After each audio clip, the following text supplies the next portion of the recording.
welcome to the COVID Chronicles interview, Dr Nilufar Ahmed of Bristol University and a superstar.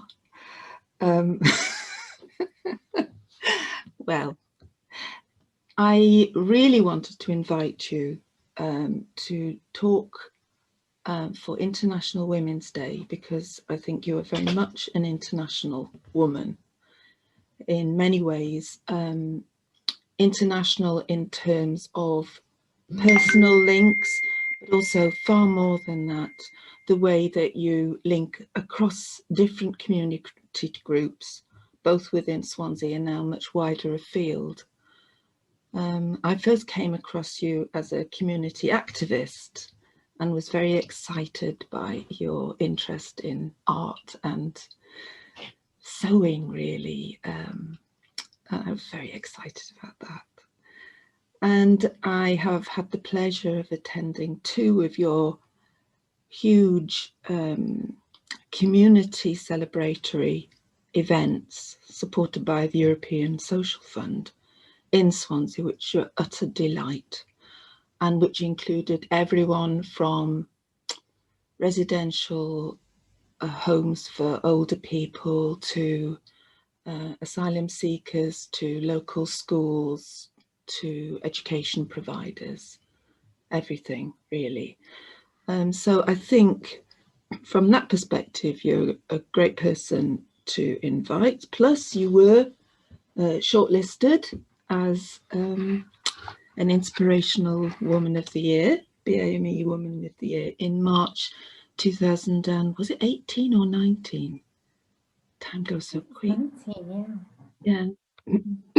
Very well deserved. And since going to Bristol, you've become quite a major voice on the airwaves, on BBC, TV, Sky, ITV, etc., talking about COVID and health issues, and as a psychotherapist also talking about mental health issues. So where to start with all these things?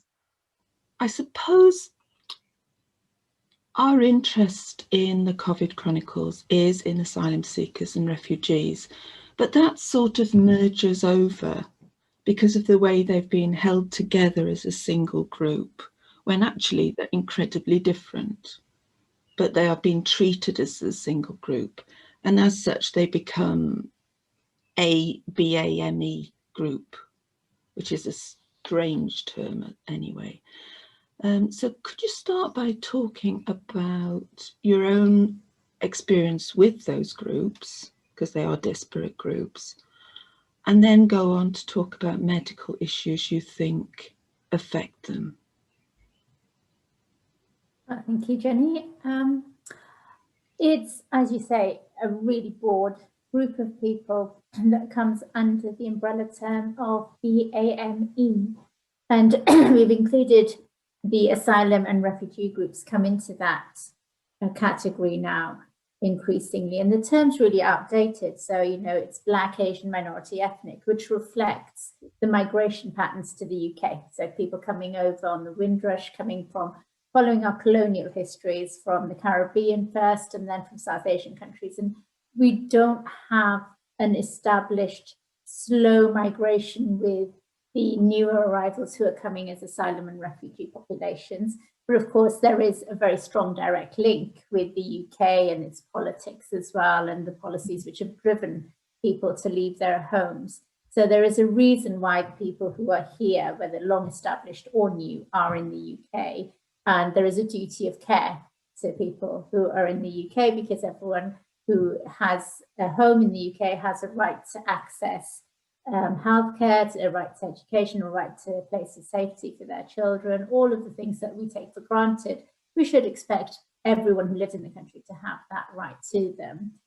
But because it's such a new group of very mixed people, there isn't an established way of working with people. And in fact, the health services have been pretty abysmal in working with anyone of any difference, regardless of how long people have lived here. There's been an expectation that people will eventually assimilate and we won't need to make any adjustments in the way services are delivered. And that doesn't just apply to minority people from different countries or different skin colors and religions. We see that being applied to people with disabilities, with people with mobility issues, with LGBT communities, that there is a general normative person that services are designed for. And if you fall outside of that, it's almost tough luck. You either conform or just be very grateful for what you receive. But as society begins to get more and more divergent and people are more confident in asking for their needs to be met, we're beginning to see how fragile this system is and how entrenched it is, but also that it's not suitable. And what COVID has done, it's highlighted inequalities that people who have been working in community, people like yourself, all the community groups that are so wonderfully active in Swansea and in Wales have been really pushing for recognition for their members for many years. COVID's highlighted that in a way that I don't know if we can go back to assuming things will fall back into the original ways that they were before, because we're seeing how deep inequalities are.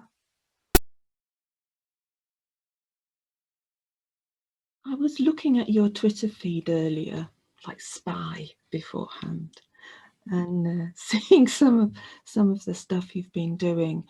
And there has been a great blossoming, I think, of interest in this area because it's brought so much to the surface. Are there any other things you would like to talk about that you think have emerged because of the COVID crisis? I think that people are really suffering from anxiety. I think people who had already had stresses have had that heightened. People who weren't aware of their stress levels or weren't feeling particularly stressed are experiencing more stress now than they had. And this is going to really feed into the post-pandemic world as well. So even when regulations come down, we're not going to go back to suddenly feeling all wonderful and healthy. So being prepared for a period of reintegration almost is really important. People's mental health is so important. It's having a real impact on our physical health, our mental health. So encouraging people to be aware of it, because often by the time we become aware of it, we're really feeling quite unwell and exhausted, and we've experienced burnout and fatigue at that point.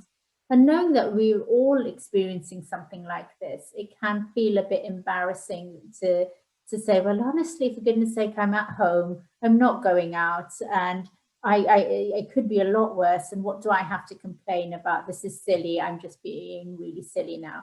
But it's a completely different world. Our bodies aren't made for this. We've been in a fight or flight situation since last March. Because there's uncertainty, the uncertainty of COVID, potentially getting it, potentially spreading it to somebody we love, being a transmitter without knowing it, asymptomatic transmission, that uncertainty sits in our brain. It's really deeply lodged. That message has gotten through again and again. So our brain is fighting it. It's primed to fight this threat. And when we're not going out to do anything because we can't physically fight it, it's our body's still responding. It's still pumping out that adrenaline to get us to go and do something. And we've seen this in COVID in the start. When we went into lockdown, it was a bit strange. Actually, it was a bit exciting as well. There's something novel about it. And people were doing quizzes on Zoom. We were baking bread. We were still doing our shop following regulations. But that energy, we were getting that from the adrenaline being pumped around our system. But because it's been going on and on and on, too much of that becomes unsustainable and our body just starts to weaken. Emotionally, we get really tired. Physically, we get tired. And that's where lots of people are at the moment, I think. And so lots of the discussions I have with colleagues, or you'll see on Twitter, people saying, why am I so tired? We should be used to lockdown by now. We've been doing it for long enough, but it feels very different. And it's this inertia and exhaustion that's coming across. And so knowing that this is normal would be the first thing, but also respond to it. So do some self-care, whatever that means for you. Take some time out, have some routine, find something that is interesting for you to do, and talk to people. That's probably the biggest piece of advice I give, and I think it's always been what has got us through as communities, and it will always be what will continue to have really positive communities, is just communication.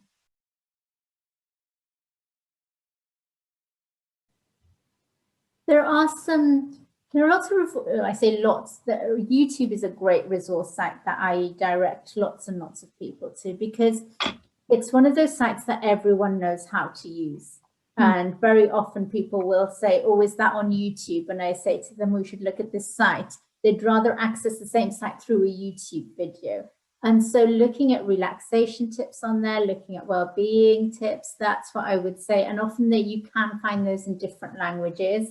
So if you don't speak English, there's something there for you that you can access.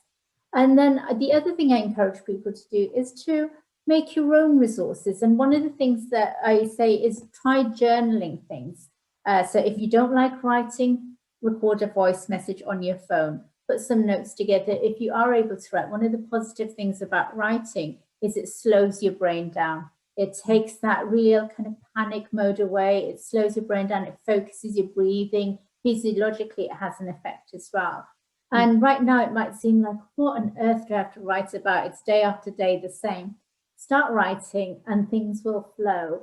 Because even in 6 months, we won't remember what this was like. In a year, it will be, oh God, you remember the pandemic, wasn't it awful? But in 5 years' time, in 10 or in 30 years' time, I was saying, imagine telling your grandchildren or your children about this, people who won't remember now, and to have a real life document in the way that we love looking back at historical documents. This will one day be a historical document. And asylum seekers and refugees and all the undocumented migrants, well, every person, but particularly people who are on the fringes of society, are every bit as important to our society. And without a shadow of a doubt, my parents were immigrants in the 70s, and I'm very much British, and all of those cultural things are part of my identity now.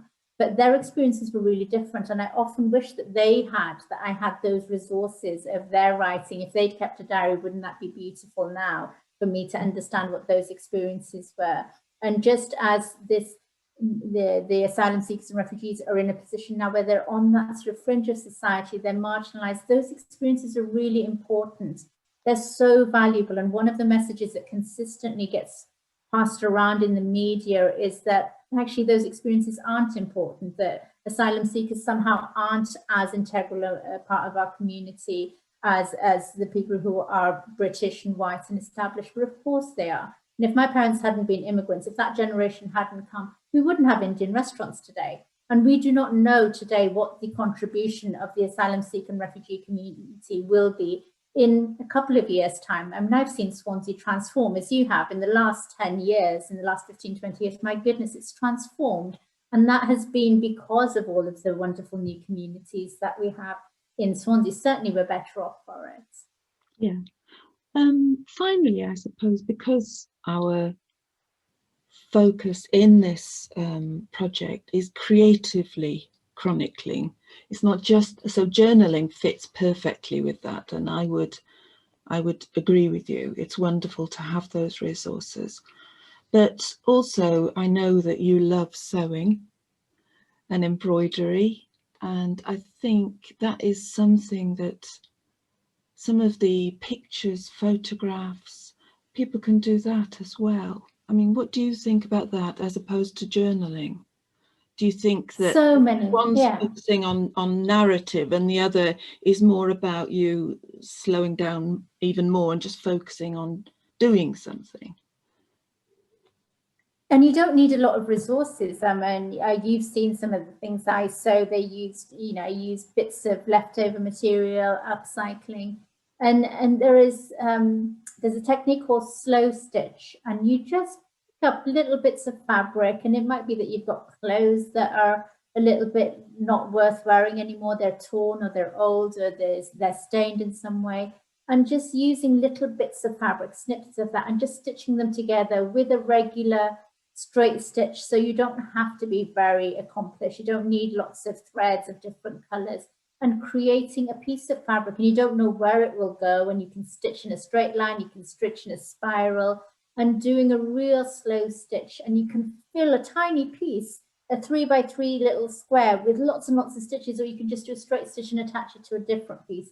And eventually you'll have something that you can make into a cushion cover, you can frame, you can use a repurpose for something altogether again, or it could just be, this is the piece that I've been working on, and you can add to it for as long as you want to. And it's really nice to have something at hand. So it's lovely to have a sit down project that I'm going to take this out and I'm going to draw a picture, I'm going to get my paints out, I'm going to get my pencils out. But it's also nice to have something that you can just pick up. It's right on the side of your sofa or the side of your bed, and you just pick it up, do a little bit, put it down, and it's a nice little way of just chilling and debriefing from the daily stresses and picking that up. And not knowing where it's going, I think, is a brilliant metaphor for where we are in COVID and where we are in life. We just don't know what will emerge, and that's part of the excitement of the journey, as well as the terrifying aspect. Oh, that's a really lovely place, I think, to finish on. And thank you very, very much. And I've really enjoyed it. And I hope that other people do as well.